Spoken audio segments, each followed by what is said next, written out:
don't know wrestling, this man has held 6 different belts. The only team to win all 3 major belts. The Crockett Cup, this man's a legend in his How am I not going to like this guy, right? He knows everything. Welcome to another edition of Hero Television. As you can hear behind us, it's a little loud, it's a little crazy. I'm here with my co-host, John G. John G, we're here covering one of the most exciting bands in the Midwest ever, Seventh Heaven. Man, I am stoked. You know, I got my own mic. Yes. I am stoked. You know, you got me into this band, and I've listened to them online. This is the first time I'm seeing them live, and I'm just very excited. Well, I can say over the next shows we have with you covering Seventh Heaven, we got interviews, we got music. What you're going to see, expect the unexpected. They're crazy. They're fun. We'll sit back, enjoy part 1 of Seventh Heaven. Now, it's my pleasure, my honor to be with the man himself, Nick Cox. Thank you so much for coming. Oh, no, thank you. Thank you very much. We're talking about the band in Chicago, the hottest band, been going on for 33 years, since 1985. You know, nobody does it bigger and better than you guys. When did you be part of the band? Well, first of all, I'm extremely lucky and blessed to still be doing this after all these years. I started with Rich Hofherr, the captain of the boat. He saw me in another band. I was in another local band. It was around 1990, I want to say. And he's like, boy, I can use that guy. Who's that guy singing those high notes? And then he introduced himself. I did a Christmas album with him. He said, why don't you come into my studio? I did that. I got to know him. He was in Seventh Heaven. I was in this other band. Then I got out of that band, and right away he asked me if I wanted to join. And this started in 90. And I was with them for a long stretch up until about 2000. And then, you know, things happened. We have kids, jobs. We were still working, you know, our day jobs at the time. And I had to do my own thing, and they just went on. And then it was about in 2000, and I want to say 7. After they got Keith Semple, then I joined back up with them, and we just kept going. It's been nonstop since about 2007. Did you know growing up you wanted to be in music? Oh yeah, ever since I was like 12 years old, I fell in love with playing the guitar. And I always loved just playing the guitar. I never thought I wanted to be a rock star, never wanted to even play music for a living. I just wanted to learn to play the guitar. I just wanted to learn to play with the best guys on the neighborhood, best guys on the block, maybe get a beat going, get some bass going, and maybe just try to make music. I never knew that I would be, I didn't even know that I could really sing. It wasn't until Seventh Heaven doing backup vocals, and Rich was like, hey man, why don't you try to do, the medleys. Yeah. He goes, instead of doing bits and pieces, why don't you try to do a whole song? And I'm like, okay. And I started with Your Love, and that was it. Wow. Yeah. So who are your musical influences, or who did you look up to when you first started? Wow. Well, I come from the generation of like Led Zeppelin and Pink Floyd and Heart. I just posted an acoustic thing I did today from Nancy Wilson. And I was influenced by a lot of that. Queen. I was heavily influenced with Queen, Freddie Mercury's presence, just the way he commanded a crowd, his piano playing. Led Zeppelin, of course. Who else? And then, of course, there are my guitar shredder heroes, like Paul Gilbert and Yngwie Malmsteen. When he came onto the scene in the 80s, it just blew me away. Not that I could play like them, but it was an influence. It was definitely influential to me. And then, like, My Chemical Romance is another band as we got. Today it would be like Avenged Sevenfold is one of my favorites. And that's in my CD. Yeah, I still have a CD player in my car, actually. And that's what I'm listening to now. So, you know, a wide variety, you know, even from that to like Jellyfish to Barry Manilow, for crying out loud, you know. So, I mean, with all those, it's a very eclectic bunch, as yeah, you know, yeah, as your role models, your idols. How does it feel then to be? You guys do hundreds of songs. Yeah. How does it feel to be playing those songs, their songs, on stage and to get the reaction? Other people's musics, yeah. It's a great feeling. Like I said in the beginning, I'm blessed to do what I do. I think we take each song, and I'm so lucky to be with 4 other guys that love to perform. It's almost natural, and I think we show that, we present that.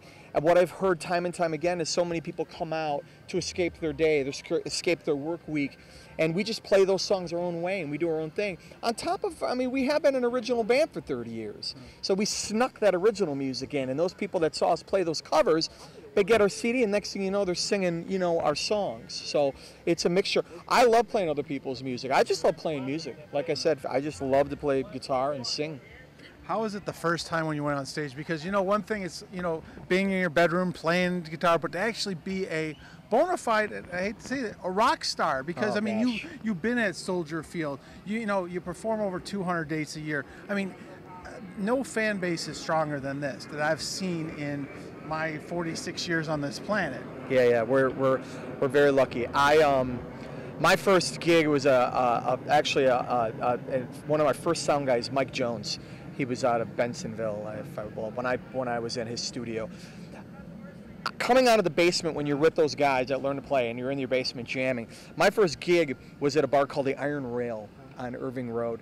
And this sound guy, Mike Jones, rest his soul, he put a microphone up to my amp. And I was like, what are you doing? What are you putting a mic? He goes, what are you doing? He goes, well, I'm amplifying your sound. I just thought that's the way it was. We all just jammed. I didn't realize that. So it was that progression. Then I realized, wow, I'm amplified. And performing for me just became natural. You know, I just get lost in what I do, and I'm just lucky that performing and playing in front of a crowd is natural to me. Bon Jovi, 65,000 people. I mean, don't get me wrong. Some of these smaller fests were more memorable. I mean, the Soldiers Field, the stage for Bon Jovi is this big. They gave us that much, about that wide. And don't get me wrong, it's great to look out and see 40, and then by the time we were done, there's like 50, 60,000 people. But there's kind of a disconnect. Yeah. There's so much more of a disconnect at something like this. So we play a fest with 5,000, 8,000 people than that. And it was so quick, it was over like that. But it just came natural. And the same with the other guys that I'm with, you know. If you're so lucky in a band to get 5 guys that can play and work together and because it's a family and live together. And with your knowledge, I mean, I've heard you sing acoustic, you know, Blackbird on the Facebook, and I love it. And you know, you connect with your voice is the songs that you touch the people with. When you step back as Nick Cox and see everything you accomplish, I know what I see as a fan of yours, but what do you stand back and go, wow, look at everything you've done? What do you see? Again, someone very fortunate, very blessed. Everything that I've done is, like you said, when I was young, learning in my room. I was talking to Rich about that the other day. There was a time where I was in my teens, and I'd be practicing, man, 5 hours a day on stuff, and the phone would ring, and I'm like, what? What do you want? I'm yelling at people. It just came natural, and I'm blessed. When I step back sometimes, I do, and the fans help, because I read comments. The people, and they're like, oh my God, you inspired me here, and you have no idea. And I sit back, and I really take that in. And I am the same way still when I hear something that moves me. To think that I'm doing that myself for someone is a privilege. It's just, I'm very humbled. So I certainly meant no disrespect. I know you guys write your own stuff. Yeah. I've listened to a lot of it. Paul's made me a fan. So I'm probably late coming to this, but I am a fan. Some 7th Heaven people need to be made to like. You know, I'm a little behind in times. But my question is, when you're writing a song, like, when do you know, you know, or do you ever know, like, this is going to be a good one, or this, you know, it's a good song, but it's not going to be boom? Great question. Music is so subjective. There are songs that we wrote, and can I swear? No, I'm not going to swear. That I literally just thought sucked. Yeah. But there are fans that love the song. I'm like, this song, I hate that. And I'll be honest with you. Not every artist is going to love the stuff they do. And in all honesty, I'm not a writer. Yeah. I've always been, I'll put my 2 cents in. I'll put the guitar parts down. I'll put my acoustic down because it's something that I'm specialty at. I'll put down my vocals. Adam is in the last couple albums it's been Adam and Rich that have been the main writers. They'll present it and I'll be like, you know what, I really like that. And you know, a song will grow on you and you know you like it. And the funny thing is, if there's a song that you're like, oh man, this song is. And then there's like fans that just love that song. So you're like, okay, you know, I personally I've loved many artists, and I've had my friends going, that band sucks. You know, I'm like, it's so subjective, music. So I just know personally what I like, and I know that we're very feel-good pop music. And we started out as a metal band, you know, a hard rock band. And it's funny if anybody really looked at the progression of our, online of our music. again, it's just music in general that I like to play, and it's more acceptable. I mean, as you're getting older, you know, it's nice to be able, and in this ecosystem of playing festivals, family-oriented stuff is really a joy, and to see kids that are 7, even younger, to 70. Is a feat, you know, in itself. It's an accomplishment. And I don't remember what your question was, but Jesus Christ, I hope I answered it. You did. Good. You did good with that too. But are there any, without naming the certain songs, but is there any song out there that you guys play a lot that you just hate playing for whatever reason? Well, you could probably ask Rick Springfield if he likes to continue to play Jesse's Girl. You know, are there any songs? No, not really off the top of my head. We change it around enough. It's more repetition that really drives you crazy. Okay. Like, you're like, oh God, one of our songs is Beautiful Life. Yeah. I got to play Beautiful Life again, you know. But when we do it, I'm into it. You know, Mark gives me the bass, I'm playing bass, I'm pumping the bass. I'm like, you know, this is okay, it's okay. And unlike Rick Springfield or anyone that has to, James Brown or a Brown-Eyed Girl or something, you know, this is my livelihood. It pays my bills. And I came from a world of printing. My background is printing. I was in print shops with 12-hour shifts, you know, humping paper, running jobs for 12 hours, 7 days a week. To do this and to play a song that people love is again a blessing, and I'm just very grateful. So no, there's no song that I hate. It's just after a while you're like, and the problem with that is because we play so much, it's very hard to keep things fresh, you know. There's only so many ways you can have that Italian dish. You could turn it and, you know, but it's still going to be your pasta and your sauce. And we love Italian dishes. I know, I do too. And yeah, man, I'm with you. I do too. I really do. Now, beyond the 200 dates that you play, most people might not know that some of us know your passion outside of music is the moon and the sun pictures. How did you get hooked up with that? Astronomy. Yeah, there's two constants in my life, and when I was a kid, it was playing guitar, and it was the love of space. When I was 11 years old, I had binoculars, and I just remember looking up and putting the binoculars up and seeing. Then I got my first book, a star book, and next to the star was this little circle, like a map, and I was like, what is this? And it was a galaxy. And, you know, that just blew my mind. And as technology grew, I was always a visual observer. I would look at Jupiter, Saturn, and look at astronomy and visual. And then as the technology became affordable and readily available, that I got into visual imaging. Yeah. So I love to image the sun, and I love to image the moon and the planets and all that stuff. It's just a passion I have. It's such a calming feeling to sit back at night, in my tripod and everything's on my patio, and I'm having some coffee and I'm just taking some images of the night sky. Same with the sun in the morning. It's just some geek crap that I'm really into. Oh, well, it's amazing the photos that you come up with. Now, for the fans out there that come up to you all the time, because they're going to say, hey, what advice do you have for them? Because you've seen the changes in the music industry. Back in the day, you go through albums, now cassettes and CDs, now all these things. What advice do you give to them? Because it has its ups and downs. It does, and it boggles my mind to think of when bands of my generation, Capitol Records, record deal, get the record deal on the radio, Bob Surratt, Styx, played them, and then they became, famous from that kind of stuff. I don't know if that happens today. It's more word of mouth and people just, and being as kind and as giving as you can. I don't mind staying here 45 minutes afterwards to take a picture or sign something for a fan that wants to wait. It's just trying to be, so advice that I would give them I would never, music is amazing.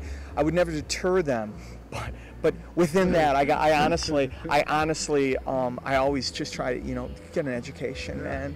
But always follow your passion, and follow music, because I remember that as a kid. And I teach guitar, and I teach that. I look for that in students today, and it's so hard to find. But I have found a few that twinkle in their eye and that passion for music and really wanting to learn. Like, they'll come back, like I did as a kid, and I'll be like, look what I learned. Not, Did you go over what the assignment I gave you? Right. Sort of, you know, stuff like that. So, yeah, I would never shatter anybody's dreams. Just keep doing it. Follow your passions, no matter what it is. Whether it's astronomy, music, anything, whatever it is, man. Just follow it. Cool. You know. Well, we definitely appreciate your time today, and thank you so much. Enjoy the odds. And as I said, this is one of the guys you go out and see.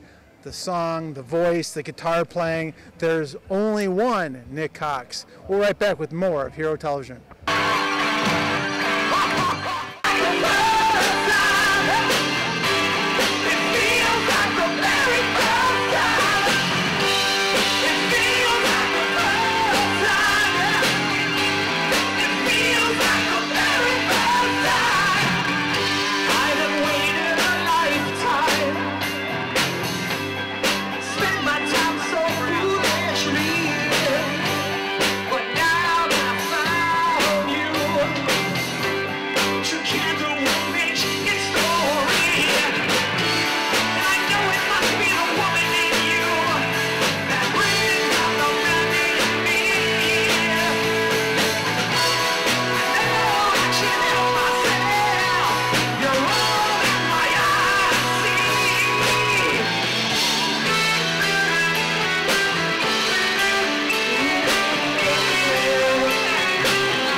Welcome back to Hero TV. We are here with the co-founder of Seventh Heaven. All I can say is this man I've always enjoyed watching, from performing to 14 different corporations he has, performing over 200 shows a year in front of 1 million people, selling out left and right, cruises, everything he does. Did I encapsulate your career? 15 corporations. 50? Okay, sorry, 50. I'm an overachiever. Since 1985. Yeah, long time. And I know your backstory is that you knew you always wanted to be playing music. Yeah. And you formed the band with Michael. Yeah. And Seventh Heaven. But you knew at an early age you wanted to do. Oh yeah, when we were in 3rd grade, Mike and I were drawing pictures of Kiss on the desk, saying we're going to be. In fact, this is the guy right here. What's up, guys? This is Mike. This is the guy who the hardest working drummer here. Thank you. Man. I've always enjoyed watching. Forget all these people. Hey, you ever notice how we're all not in the same room? Yes. Talk to my lawyer. We were in 3rd grade, and we said we're going to be like Kiss one day, so we drew pictures of Kiss on the desk, and lo and behold, here we are. When you step back, I mean, 30 some years later, sure. Did you ever expect all this? I mean, all the t-shirts, all the tours. We dreamt of it. Yeah, we dreamt of it. I mean, never really thought of it at that age, but you know. I thought we'd be done by 30. I thought by the time I was 30 years old we'd be done, but the people keep showing up and we'll keep playing, so we love it.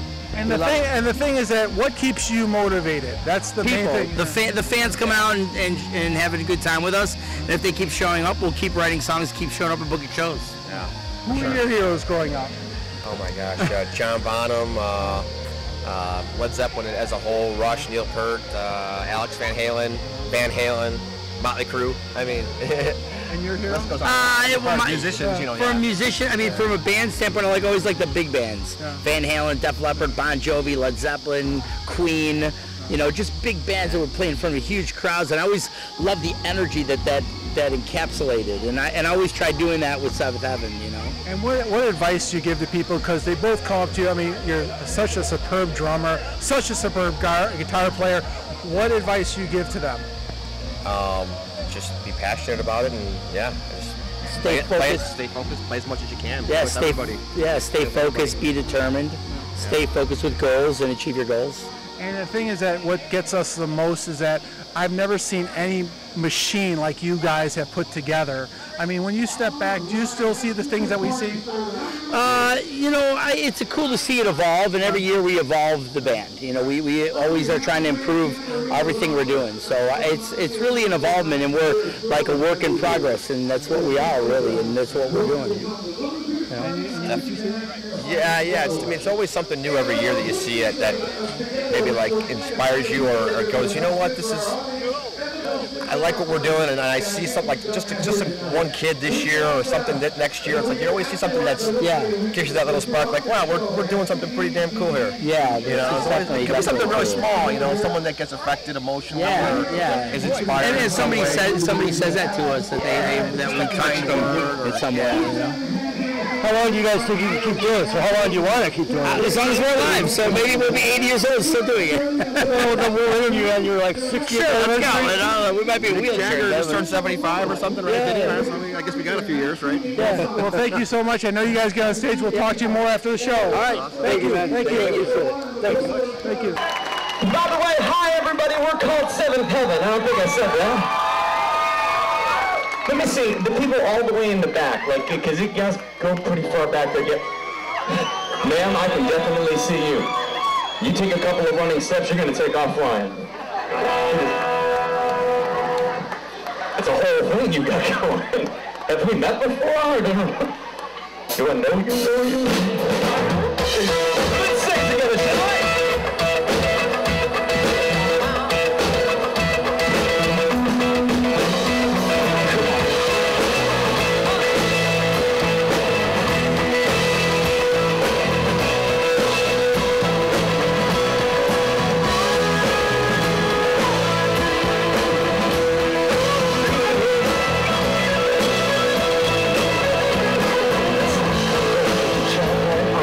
One day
Seventh Heaven. So, John, what can you say about it? What can I say? It was crazy. Those guys, you know, they're coming here, they're ready to rock and roll. The fans out there are crazy. I'm having a good time. I'm going to have a Coke and just listen to the rest of the band. Well, there you have it, fans. Another edition of Hero Television, Part 1 with Seventh Heaven.